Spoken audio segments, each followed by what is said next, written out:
Fala pessoal do EndoDirect e do NephroPapers, tudo bem com vocês? Aqui quem fala é o Edu. Eu sou o Rodolfo. E aqui é a Meia, mais uma vez. Já estamos aqui na nossa quinta reunião desse trio maravilha aqui, nessa reunião EndoDirect / NephroPapers. Daqui a pouco tem música novamente no Fantástico. Já vai para a segunda música. A segunda música. Exatamente, essa parceria aí que tem rendido boas discussões e episódios muito legais. E hoje a gente vai trazer para vocês uma discussão, mais uma vez, né, claro, nefroendocrinológica, sobre diabetes insípidos ou, mais recentemente, deficiência de AVP ou resistência ao AVP. Oi? Pois é, vamos começar discutindo essa treta em relação ao nome, mas, Rodolfo, qual que vai ser a agenda de hoje? Então, o Edu vai fazer um breve histórico daí sobre a doença em si. Depois a gente vai conversar um pouco mais sobre a definição do diabetes insípidos ou deficiência / resistência ao AVP. Por que houve recentemente essa mudança de nomenclatura, foi até tema do último congresso americano.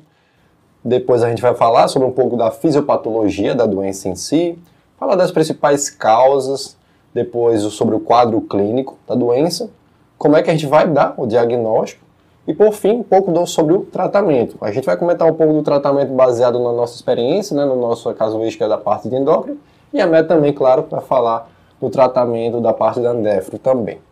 Beleza. E aí, Edu, fala um pouquinho aí sobre o histórico então, que você trouxe para a gente. Vamos lá, então vamos voltar lá ao século II a.C. Que é isso? Com Demétrios de Apameia. Na época, a síndrome da poliúria polidipsia, né, foi descrita aí no século I, século II, e pela primeira vez usado o termo diabetes, né?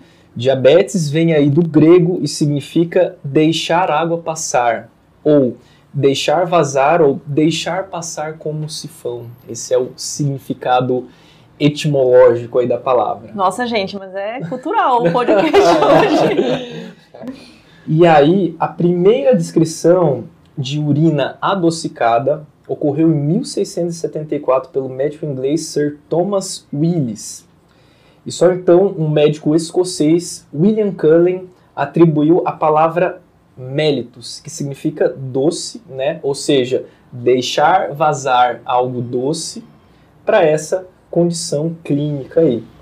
E aí, só em 1794, Johann Peter Frank, pela primeira vez, deu o termo diabetes insípidos. Insípidos vem de insosso, sem gosto, né? Você imagina como que eles faziam o diagnóstico diferencial ali pela urina. Esse daqui tem açúcar, esse daqui não, esse aqui tá de boa. Tá de boa. Exatamente. Que é assim que eles diferenciavam o diabetes, que era doce, do diabetes, que não era doce. E a descoberta sobre esse hormônio, arginina vasopressina, o hormônio antidiurético ADH, só veio lá no século XIX / século XX, quando eles descobriram aí a ação antidiurética desse hormônio localizado aí na neurohipófise e então começaram a usar extratos de hipófise para tratamento dessa condição denominada diabetes insípidos. Mas aí surgiu recentemente uma corrente para mudança de nome, porque eles achavam, né, que os defensores da mudança da nomenclatura, de que diabetes insípidos é um termo confuso. É um termo que faz com que os pacientes confundam o diabetes insípidos com o diabetes mellitus. E que também o diabetes insípidos é um nome que não representa a fisiopatologia da doença. E por isso, então, eles optaram por sugerir a mudança da nomenclatura para a síndrome da deficiência da arginina vasopressina, né, que é o diabetes insípido central, a síndrome da resistência à arginina vasopressina, que é o antigo diabetes insípidos nefrogênico. Qual a opinião de vocês sobre essa mudança aí? Eu acho que ela só é pouco prática, né? Porque, assim, os pacientes podem ficar confusos em relação ao termo diabetes, mas eles não vão saber qual que é a doença deles com tudo isso daí, né? Acho que é muito mais complexo do que como estava antes. Com certeza. Eu concordo, tenho a mesma opinião aqui, compartilho. É legal, né? Porque fala sobre a fisiopatologia, né? Faz sentido do ponto de vista científico, mas quando você vai para a prática clínica mesmo, você está diante do paciente. Veja bem, senhor Fernando, o senhor tem uma síndrome da deficiência da arginina vasopressina. Ele vai dizer, oi? E aí daqui que você explica o que significa isso, assim, vai ficar muito, eu acho, né, vai ficar muito mais confuso explicar para o paciente do que o termo antigo. Mas enfim, só acho que o tempo vai dizer. E aí imagina, a partir de agora, você explicar para os pacientes que já têm DI, que a doença dele não é mais DI, é a deficiência da arginina vasopressina. Exato. Então assim, eu acho que tudo parte assim de uma conversa do médico com o seu paciente e passa pela informação, né? Você explicar que o diabetes que ele tem não é o diabetes mellitus, né? Que é uma outra doença, explicar sobre o processo da doença e que o tratamento é diferente. Eu acho que assim, mudar o nome não vai resolver o problema, na minha opinião. Com certeza. Mas vamos para frente. Vamos agora, enfim, falar sobre diabetes insípidos. Não vou falar sobre distúrbios do AVP. Até para facilitar o podcast também. Até porque quem está assistindo também pode ficar bem confuso com esse novo nome. Exatamente.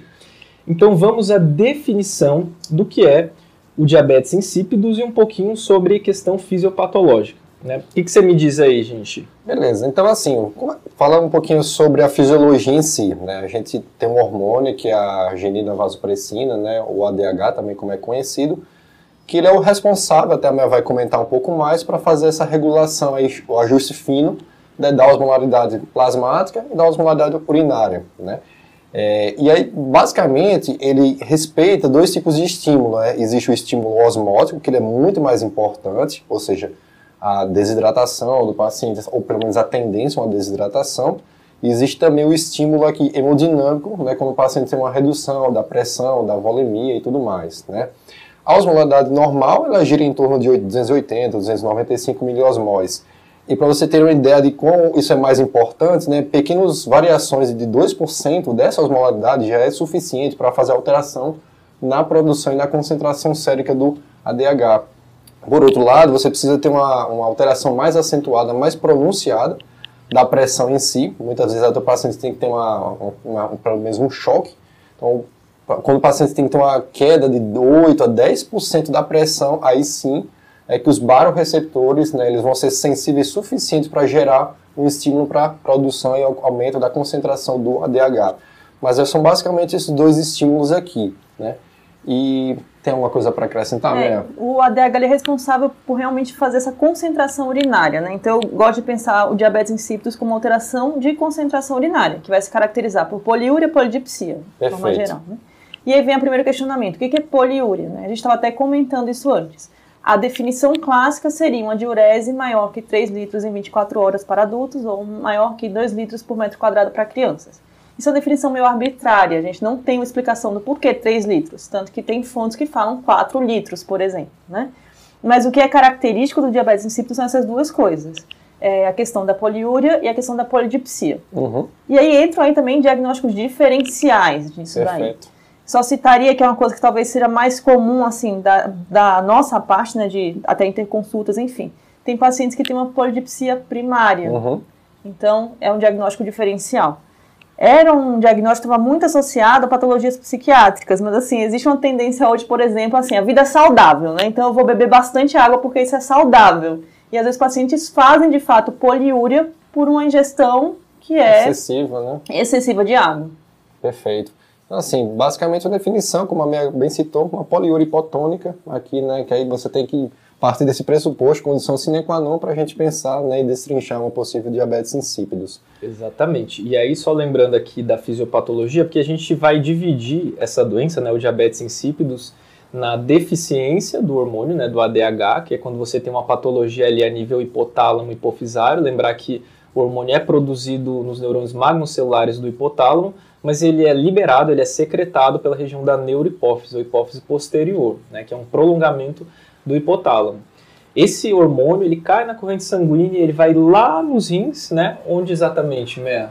Eles vão agir nos túbulos, né? Túbulo coletor, enfim. E eles têm uma ação nessa questão de concentração urinária, como eu tinha falado. Uhum. Então, ele é essencial para isso. Se a gente não tem ADH porque não tem produção, eu não vou conseguir concentrar minha urina. E aí entra outra parte também. Se eu tenho ADH, mas eu não tenho uma sensibilidade a ele, ou eu tenho uma resistência a essa ação do ADH, eu também não consigo concentrar minha urina. Exatamente. Por isso a questão aí, o debate sobre a nomenclatura também, porque aqui quando a gente fala em diabetes insípidos, a gente está abordando tanto as causas que cursam com a deficiência do hormônio, né, seja por destruição da região hipotalâmica hipofisária, quanto pela resistência à ação hormonal lá nos ductos coletores, quando você tem uma resistência ao receptor, né, receptor V2 aí que está localizado ali nos rins. E muitas vezes também a aquaporina A2, né? A gente não pode esquecer. Aí tá pensando em causa hereditária, a gente fala muito do receptor V2, mas eles também estão associados à aquaporina A2. Perfeito. Maravilha. Beleza. E agora falando sobre causas, né? A gente pode falar basicamente das causas de diabetes insípido central e das causas de diabetes insípidos nefrogênico, ou seja, causas que cursam com a deficiência do hormônio e causas que cursam com a resistência. Então a gente faz o seguinte, a gente comenta um pouco sobre as causas centrais e a Mea fala um pouquinho sobre as causas nefrogênicas, né? Então beleza, Rodolfo, o que a gente vê de mais comum causando o diabetes insípido central? Então, né, partindo do pressuposto que existe aqui uma deficiência na produção / secreção, né, do ADH, qualquer causa que altere ali o eixo hipotalâmico hipofisário, né, provocando uma destruição do circuito neuronal e, consequentemente, redução da secreção do ADH, pode provocar o diabetes insípido central. Tá? Por exemplo, tumores hipotalâmicos hipofisários, né, traumas, né, TCEs muito graves também podem provocar isso. Tumores que a nível do sistema nervoso central, seja uma metástase, um tumor primário também, medicações podem provocar isso, hipofisites, né, estão descritas mais recentemente, mas na prática, e claro, causas idiopáticas que são muito importantes, né, que giram em torno de 40% a 50% dos casos também de DI central. Mas o que a gente acaba percebendo mesmo, Edu, não sei se é a sua impressão, pelo menos a gente vê muito na residência, não sei se é um viés, são causas tumorais mesmo. Né? Pós-operatório, principalmente. Pós-operatório, crânio, faringioma, né, também muito importante aqui, uma causa bem frequente de tumores que podem cursar com o DI central. Aqui apenas um pequeno parênteses, pessoal, que em geral, né, os adenomas hipofisários, né, em geral os não secretores, não cursam, né, com o diabetes insípido, com fecha parênteses. Exatamente, isso é importante lembrar que menos de 5% aí dos adenomas hipofisários cursam com diabetes insípidos. Então, se você viu uma lesão em região de hipófise ali e o paciente está cursando com o DI, é melhor você pensar em alguma outra causa, como um crâniofaringioma, metástase, né? Perfeito. Que são situações tumorais ali naquela região que cursam mais com diabetes insípidos ou uma hipofisite, como você mencionou. Com certeza. Né?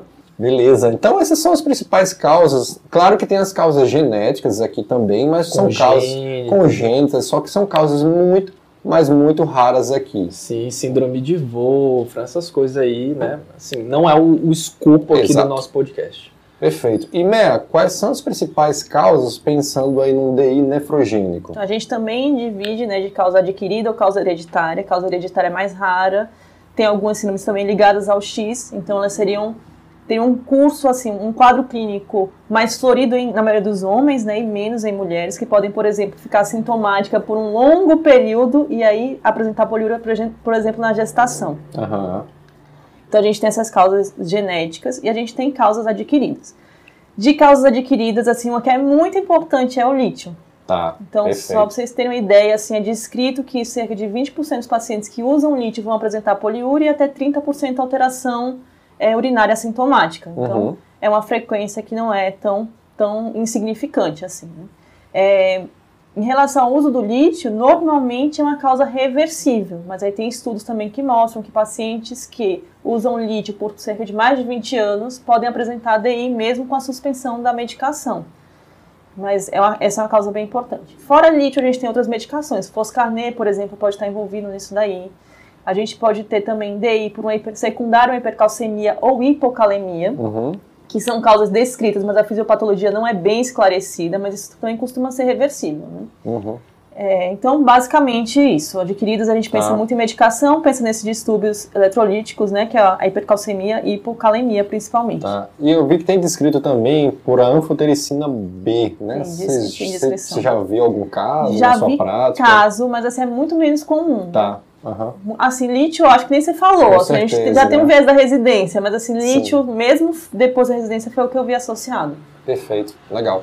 Teria uma terceira etiologia aqui, Edu, também, que seria, além da redução de secreção ou a resistência, uma possível degradação em excesso, né? Exatamente. Que seria o DI gestacional, né? Ou seja, quando você tem a placenta, ela acaba produzindo enzimas, que são as vasopressinases, em excesso, que acabam degradando essa vasopressina, consequentemente provocando DI.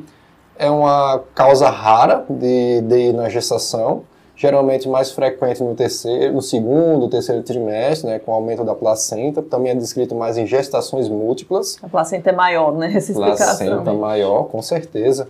E é um caráter transitório, né, que tende a remitir aí, depois do parto, 4 a 6 semanas, tá? Então tem trabalhos legais que mostram isso também, né? Essa questão da variação de concentração urinária durante a gestação e que ela volta ao normal no puerpério mesmo. Legal, legal. Bom, agora partindo para o quadro clínico, a gente meio que já comentou, né, que é uma síndrome da poliúria polidipsia, né? O que a gente pode comentar mais em relação ao quadro clínico desses pacientes com diabetes insípidos? O que vocês me dizem? Bom, da poliúria em si, a Mea já falou quais seriam os principais critérios, definição, né? Da definição em si. O que é interessante, isso aqui não é um patognomônico, mas o que é descrito na literatura é que, geralmente, no DI central, você tem uma poliúria que gira em torno de 6 até 12 litros, né? Claro que isso vai variar um pouco, mas em geral seria isso. E para casos que seria um diagnóstico diferencial, que a gente vai comentar na polidipsia primária, tem relatos que até mais de 12 litros, né, de diurese ao dia, dependendo da ingestão aí do paciente. E pacientes também podem apresentar sintomas neurológicos, se ele apresentam hipernatremia como consequência. Então, por exemplo, irritabilidade, se você tem uma hiponatremia mais grave, ataxia, confusão mental, até quadros de coma também, né? E como a gente já estava até comentando antes, né, do podcast, tem descritos também, não se sabe muito bem explicar o porquê da fisiopatologia, uma redução de densidade mineral óssea a nível de coluna lombar e também colo femoral, mas uma coisa meio X ainda. Estudo antigo também, um estudo de 98 aí que avaliou alguns pacientes com DI central. Nem tão antigo assim, vai. Mas assim, os autores não encontraram exatamente o motivo para ter essa associação. Existem hipóteses com relação ao receptor V1, né, algum déficit sobre a atuação V1, então assim, a gente não sabe muito bem por quê. Eu citaria uma coisa assim, que pode ajudar no diagnóstico diferencial, que não não tem uma validade 100%, tem até estudos posteriores que questionam, mas normalmente na polidipsia primária a gente não tem uma noctúria tão acentuada quanto no DI. Muito bom. Importantíssimo, excelente. Excelente colocação, Mea. Exatamente. Isso é uma coisa que a gente vê classicamente, inclusive, né, nos pacientes com diabetes insípidos, que a principal queixa deles é a insônia, né? Porque eles não conseguem dormir porque tem que ficar acordando de hora em hora para urinar, né? Sim. E outra coisa interessante também, quando a gente tem aqueles casos de um diabetes insípidos idiopático, né? É muito marcado o início da doença, né? Às vezes os pacientes eles se lembram o dia que eles começaram a ter os sintomas, porque é um início geralmente abrupto, né? Tem aquela questão da preferência por água gelada, que a gente sempre comenta também. Mas isso é uma coisa que chama atenção. Isso que a Mea falou me lembrou um caso lá da residência, né? Quando a gente rodava no ambulatório da neuroendócrina, que chegou justamente um paciente para avaliar uma poliúria, né? Que realmente ele já tinha um antecedente patológico prévio de esquizofrenia, então isso já aumentava muito a suspeita, né, para uma polidipsia primária. E quando eu questionei para ele, né, e a irmã dele estava na consulta, mas como é que é a diurese na madrugada? Você está acordando para urinar? Ele fez, não. Então, assim, é uma coisa que realmente chama muita atenção. Às vezes você tem uma alteração de concentração urinária, dependente do ADH, isso não vai mudar, né? Assim, a gente tem normalmente um ADH mais elevado durante a noite, daí a explicação porque na polidipsia primária não existe uma noctúria tão acentuada. Mas se a gente tem uma alteração nesse ADH, eu não vou ter essa modificação fisiológica dessa forma, né? Então eu vou ter uma deficiência da concentração o tempo inteiro. Exato, o cara vai urinar de manhã, de tarde, à noite, madrugada, sim, né? Sim. É bem chato mesmo. E uma coisa interessante que é bem prático e dá para fazer isso à beira-leito também é avaliar o aspecto da urina, né? O paciente com diabetes insípidos, é aquela água mineral, né, cristalina. Então é urina hipotônica mesmo. É, de verdade, né? Você não vê um amarelinho ali na urina.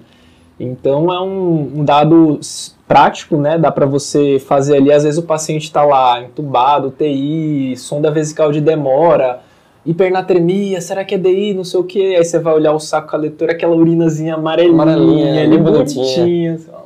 Talvez não. E aí você citou uma coisa que também é importante, assim, que não é quadro clínico, mas é uma alteração laboratorial. Normalmente esse paciente que está ambulatorial, ele não vai ter uma hipernatremia clara. Muito bem. Porque ele tem acesso à água, né? Com certeza, né? Muito bem. É um ponto importante também, porque o que a gente vê, né, é as pessoas valorizando muito mais o sódio do que a poliúria, né? Isso. E a gente sabe que o que vai definir o diabetes insípidos é a poliúria hipotônica. Exato. Né? Então a gente precisa saber, né, avaliar essa questão da poliúria, se o paciente ele está com o neurológico preservado e o centro da sede preservado, ele vai beber quanta água ele precisar, tá? Para manter um nível de sódio razoavelmente ali, às vezes até um limite superior da normalidade. Exatamente isso, assim, isso é um ponto importante, que às vezes a gente é chamado para avaliação de um possível DI porque o sódio está alto, mas ele não tem um ponto principal que é a poliúria. Exato. Se você segue todo o algoritmo de investigação, sendo o primeiro passo uma poliúria hipotônica, a chance de você acertar é muito maior. E se você inverte isso daqui, né, se você parte do pressuposto que você vai investigar pela hipernatremia, então a chance de você errar também é muito maior. É muito grande, né? Perfeito. E agora, passando para o diagnóstico, né? Como a gente falou, o diabetes insípidos é uma doença que cursa com poliúria hipotônica, né? Então, como que a gente pode definir laboratorialmente que o paciente ele tem um diabetes insípidos? Acho que é um ponto importante aí, que eu acho que você quer chegar na osmolaridade urinária, né?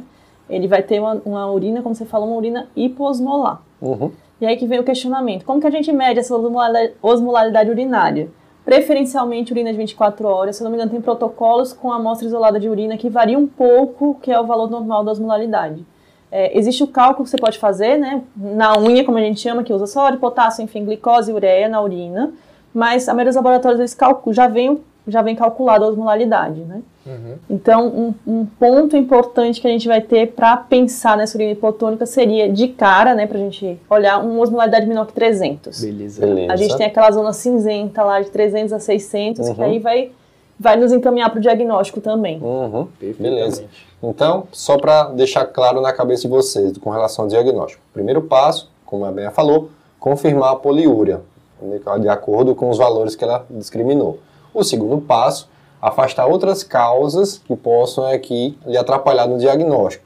Uma insuficiência adrenal, né, não pode deixar passar batido, um hipotireoidismo, porque são duas doenças que podem mascarar, né? Diabetes insípidos. Perfeito.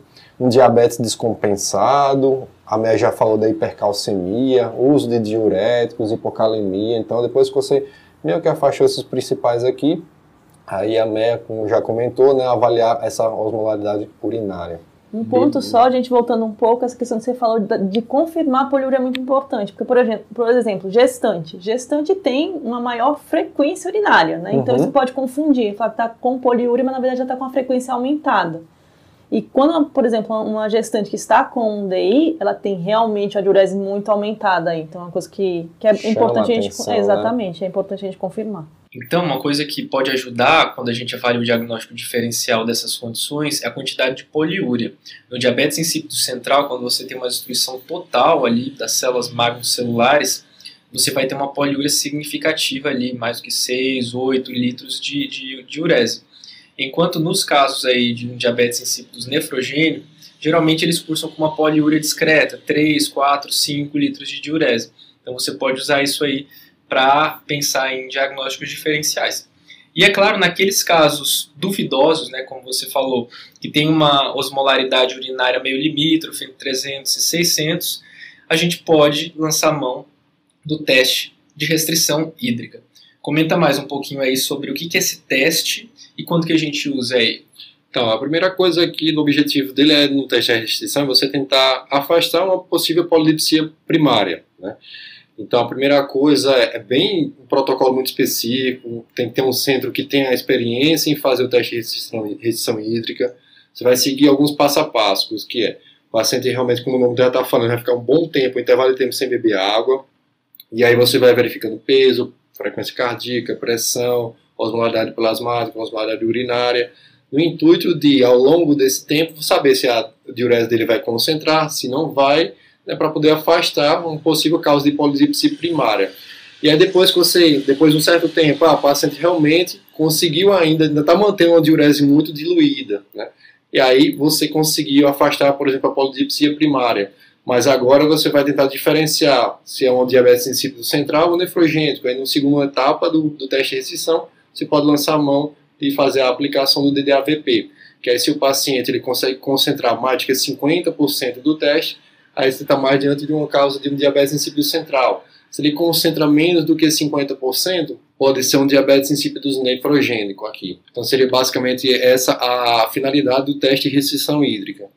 Chamaria essa atenção de duas coisas, né? O paciente que tem essa polidipsia primária muitas vezes tem uma dificuldade maior de seguir o teste, então a gente está atento a se o paciente realmente está conseguindo fazer a restrição, que é assim, essa questão de beber água da torneira, no banho, isso realmente acontece. Perfeito. E está atento também à dosagem do sódio sérico durante toda a restrição, durante todo o teste de restrição. Perfeito. E uma ressalva também em relação a esse teste, a gente acaba usando ele nos casos que a gente tem dúvida, né? Sim. Se é um DI ou se é uma polidipsia primária, mas é um teste que tem uma limitação em relação à acurácia. Tá? A acurácia diagnóstica do teste é em torno de 70%, e o estudo que validou esse teste diagnóstico, ele foi um estudo muito pequeno, foi um estudo com cerca de 30 pacientes, mais especificamente 36 pacientes. Então, assim, a gente pode lançar a mão desse teste, mas a gente precisa saber que existe uma limitação de acurácia. Então, é difícil de monitorizar e é difícil também, assim, de ter um teste que vai realmente matar a charada ali no fim das contas. Tá, e é justamente para os casos duvidosos, né? Se é um caso, o cara que está no pós-operatório de uma neurocirurgia, abriu uma polidipsia aqui hipotônica, né? Tá fazendo aqui uma diurese extremamente diluída, tá com hipernatremia, você não vai submeter o caso, né? O cara a um teste de restrição hídrica, tá na sua cara aqui, que é um provável diabetes insípido central, tá? Exatamente. E aí, passando para a última parte aqui em relação ao diagnóstico, a gente já falou sobre as armadilhas que a gente não pode cair, né? Avaliar cálcio, avaliar potássio, avaliar se ele não está com uma hiperglicemia, uso de medicações. E aí, finalmente, a gente vai para uma dosagem sérica aqui de um hormônio. Só que a gente não dosa a arginina vasopressina no sangue, né? É um ensaio muito ruim, tem muita labilidade do hormônio, né? E aí, para isso, a gente pode lançar mão de um precursor aí, de um peptídeo, né, que ele é co-secretado aí em razões equimolares com o ADH, que é a copeptina, né? Qual que é a ideia aí da dosagem da copeptina nesses pacientes? Então, a copeptina é um peptídeo secretado em proporção equimolar, o ADH, como você falou, qual é a vantagem dele? Primeiro que ele tem uma excelente estabilidade para você fazer uma análise pré-clínica aqui, diferentemente do ADH, que você fazia radioensaio, dava muito trabalho, muito ruim. Por outro lado aqui, a copeptina ela tem uma análise pré-clínica muito boa, dá para fazer no modelo sanduíche, que a maioria dos laboratórios eles fazem esse tipo de dosagem. A desvantagem é que não tem aqui no Brasil ainda, mas qual é a ideia inicial? Você faz a dosagem da copeptina basal ou randômica, que a gente chama. Se você tem um valor, um cutoff acima de 21.4, né, que foi o estudo do New England 2019 que ele estabeleceu isso, se você tem uma dosagem acima disso, seria provavelmente aqui um DI nefrogênico, né? Porque você tem uma secreção muito aumentada aqui, né? Infere-se que você tem uma secreção muito aumentada do ADH, perfeito.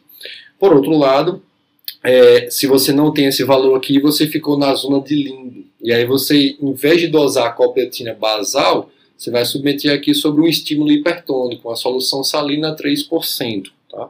Que tem um protocolo específico, sim. E aí, se esse valor da copeptina sobre o estímulo da solução salina hipertônica tem um valor acima de 4,9 picogramas por ml, seria um diagnóstico de polidipsia primária. Beleza. E às vezes também, Rodolfo, tem alguns protocolos de dosagem de copeptina em pacientes com pós-operatório de ressecção transesfenoidal. Né? Esses pacientes que têm um tumor hipofisário, um adenoma, a gente sabe que esses pacientes têm uma grande chance de fazer um DI, que na maioria das vezes é um DI transitório, mas existe essa possibilidade. A copeptina, Aí a gente ainda está vendo aí estudos para validarem essa conduta mesmo, mas ela pode ser dosada no pós-operatório porque uma curva de copeptina aí descendente, né, uma queda muito abrupta de copeptina no pós-operatório poderia, né, traduzir numa evolução com diabetes insípido central. Não, legal. É interessante isso daí. A desvantagem é que, assim, no Brasil ainda ela é pouco disponibilizada. Seria mais Sim, naqueles grandes sim. centros, né, que já tem realmente o ensaio disponível.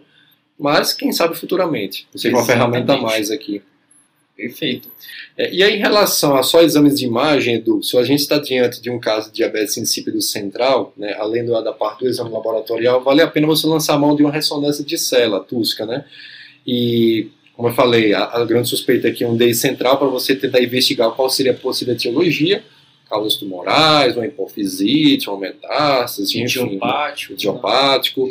O que a gente percebe na imagem da ressonância de célula é que o habitual é aquele padrão clássico, você encontrar o brilho, né, da neurohipófise, naquela ponderação do hipersinal T1, e quando você tem uma suspeita do DI, né, esse brilho está ausente. Né, então já é uma outra ferramenta que você lança a mão aqui para pensar num possível quadro de uma DI central. E o interessante também é, se você tem um espessamento ali da haste hipofisária acima de 3 milímetros, você tem que pesquisar também tumores, infiltração, metástase, então dosar. Hipofisite. Exatamente. Dosar aqui alfa-feto, beta-HCG, pensar em outros diagnósticos diferenciais aqui, entrando na seara da etiologia do DI central. Beleza. E agora sim, vamos para o tratamento, né? Tratamento do diabetes insípido, né? Como o principal problema é a perda de água livre aí pela urina, a gente vai, claro, repor essa água livre para esse paciente, né? E a gente sabe que, se possível, né, se o paciente está bem acordado e ele está com o mecanismo de sede preservado, a via de escolha é a boa e velha via oral, via enteral, tá? Para aqueles pacientes que não estão com o mecanismo de sede preservado, idosos, aquele paciente que já está com o neurológico comprometido, aí sim a gente pode fazer uma reposição endovenosa. E aí que eu te pergunto, Mel, como que a gente orienta essa reposição de água livre aí por via endovenosa? Primeiro que a gente tem várias situações, né? Um ponto importante, acho que você quer pensar é que tipo de soro eu vou fazer aí. Uhum. Exatamente. Isso depende também de volemia, né? Essa questão, a gente está tendo uma discussão recente de ouro glicosado, não é que ele não hidrate, mas ele não repõe volemia. Se a questão da volemia é importante, às vezes a gente faz, por exemplo, soro ao meio pode ser uma opção. Às vezes, dependendo da situação, até soro fisiológico também, né? Desde que o paciente não esteja hipernatrêmico. Em relação ao quanto vai repor, aí tem várias situações. Por exemplo, se a gente tem uma situação de por exemplo, uma correção de um quadro obstrutivo, a gente não vai repor 100% das perdas. Tem gente que fala 80% das perdas. Isso é bem variável mesmo. Mas o importante é a gente não deixar esse paciente desidratar, né? Garantir que ele mantenha-se hidratado. Então, a ideia é ir repondo de acordo com as perdas dele mesmo. Não sei como vocês fazem, até pensando em pós-operatório em outras situações aí. Então, assim, o objetivo seria garantir uma hidratação adequada, principalmente via oral, naqueles casos que estão impossibilitados, um pós-operatório, o cara está entubado, e aí você pode lançar a mão dessas outras formulações de hidratação. E o ideal a longo prazo, depois que o paciente já está estabilizado, é garantir aqui um balanço hídrico, de modo geral, zerado aqui, Sim, próximo disso. Exatamente. Perfeito, neutro, né? Exatamente, né? E aqui é muito importante no tratamento, né? Se a gente está com o paciente hospitalizado, obviamente quantificar a diurese, Perfeito. Fazer balanço hídrico. E se ele está com uma variação do sódio ou está com uma previsão de variação do sódio, a gente precisa seriar o sódio desse paciente. Aí, no nosso protocolo de pacientes em pós-operatório de cirurgias via transfenoidal, a gente orienta, né, um sódio aí a cada 6 horas, né, para ver como que esse paciente vai evoluir, se ele não vai evoluir com uma hipernatremia, lembrando que a grande maioria dos pacientes não faz hipernatremia porque ele está vigio, ele sente sede. Está né? compensando. Então a primeira coisa que ele vai sentir é muita sede, ele vai pedir muita água e você vai ver ele abrindo aquela diurese mesmo na evolução do pós-operatório.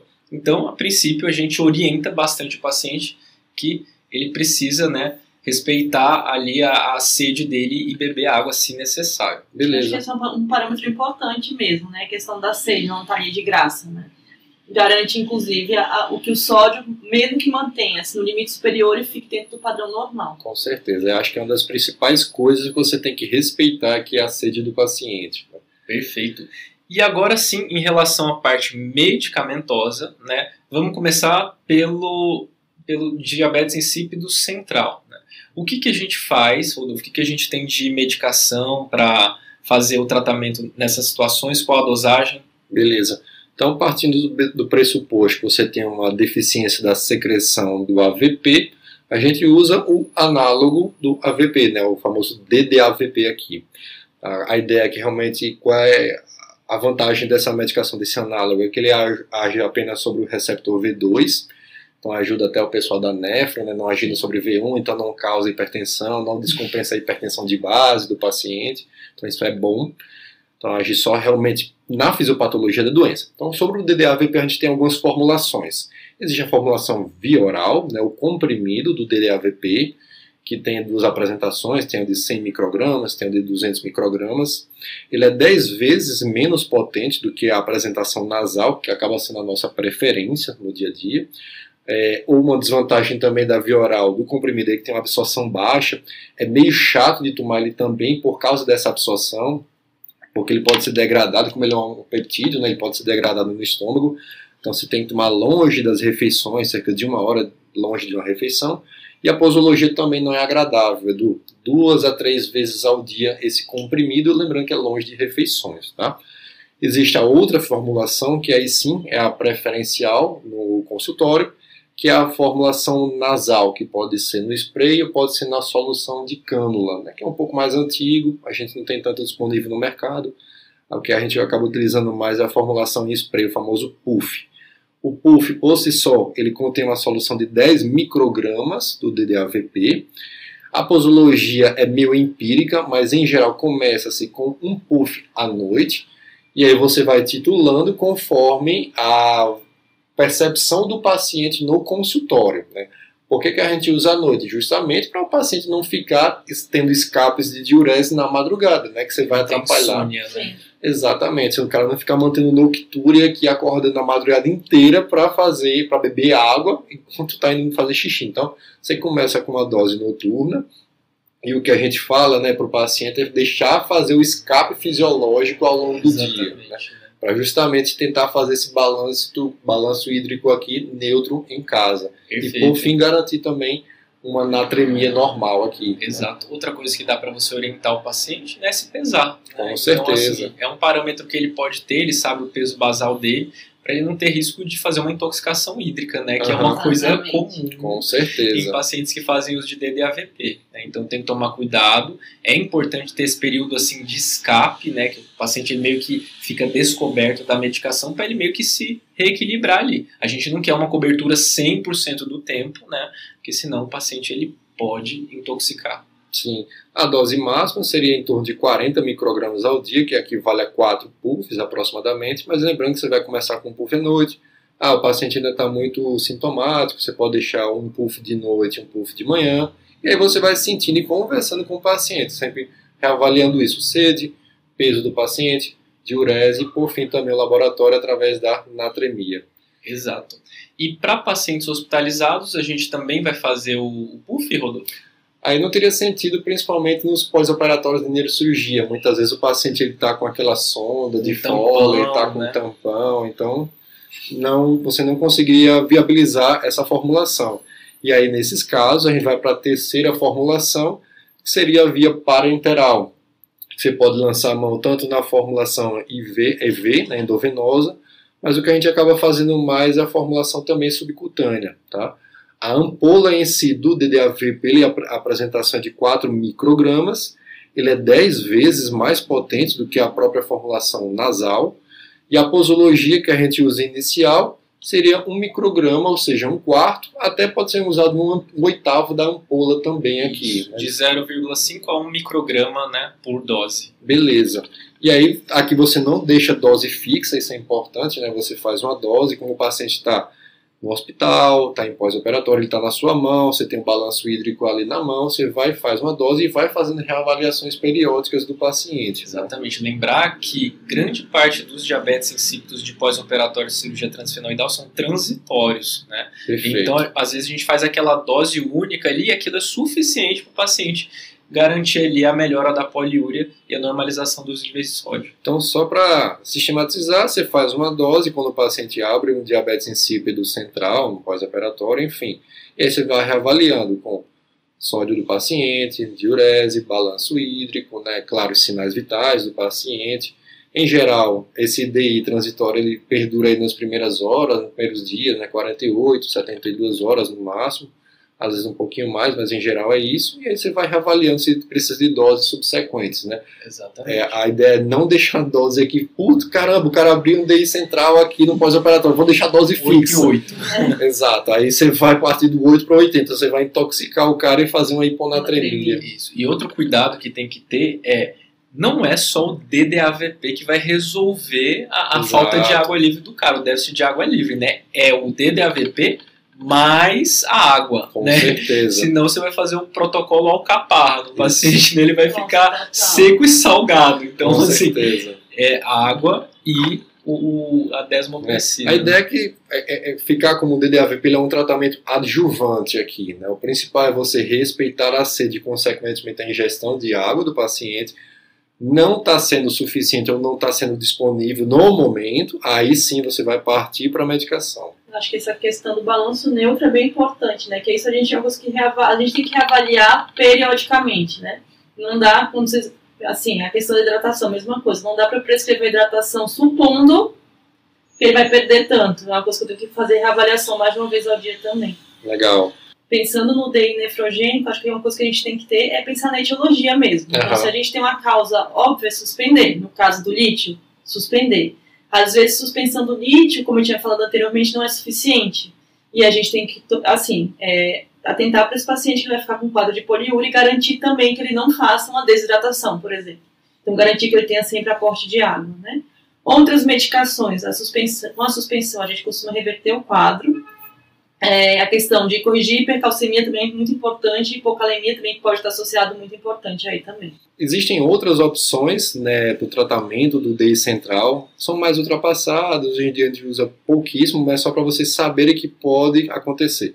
Uma delas é a clorpropramida, uma medicação antiga, um antidiabético, uma sulfonilureia de primeira geração, bem antiga, que se usava lá atrás para também fazer um possível tratamento do DI. A ideia é que a medicação em si ela poderia potencializar a ação do ADH no túbulo coletor, né? Aquele resquício ali que você poderia ter de produção no DI parcial, por exemplo.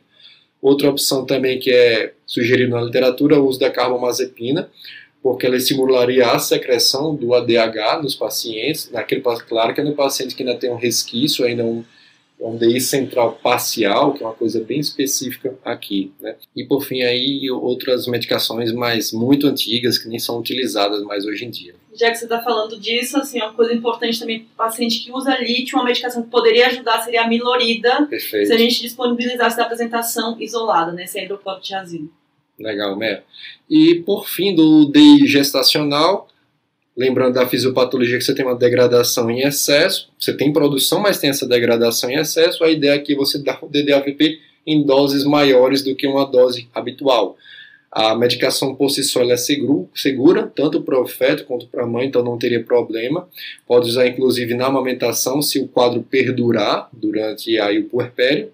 Mas lembrando que o DI gestacional em geral é um quadro transitório que se resolve no puerpério, então a ideia é, depois que a mãe tem o bebê, né, você suspende a medicação e reavalia logo em seguida. Uma coisa que eu chamo a atenção só nesses quadros gestacionais é que às vezes eles são agravados por outra situação clínica. Assim, como eu lembrei, por exemplo, síndrome HELP, que você tem uma disfunção hepática, isso pode agravar o quadro, então só está atento a isso também. Legal. Isso. E tem que tomar cuidado com o diagnóstico diferencial na gestação também. Né? A hipofisite é uma coisa que é comum na gestação, né? E pode cursar com diabetes insípido. Então, não comprar um diabetes insípido gestacional com excesso de vasopressinase, né? Lembrar que a gente precisa ver principalmente a principal causa de diabetes insípidos, que é a causa central. Né? Com certeza. Então a gente precisa tomar cuidado também ao avaliar isso. Tá. E aqui eu trouxe só, pessoal, um plus. do nosso... Plus a mais. Um plus a mais aqui. Falando especialmente do DI no pós-operatório, tá? Ele acontece mais ou menos, até descrito na literatura, até mais ou menos 30% das cirurgias, Edu, mas claro que isso aqui vai depender do centro, da experiência do cirurgião, do volume de cirurgias que são feitas, tá? A maioria, o Edu já falou, é transitório e autolimitado nos primeiros dias. O início, em geral, 24 a 48 horas do pós-operatório, podendo durar até 5, 7 dias depois do pós-operatório.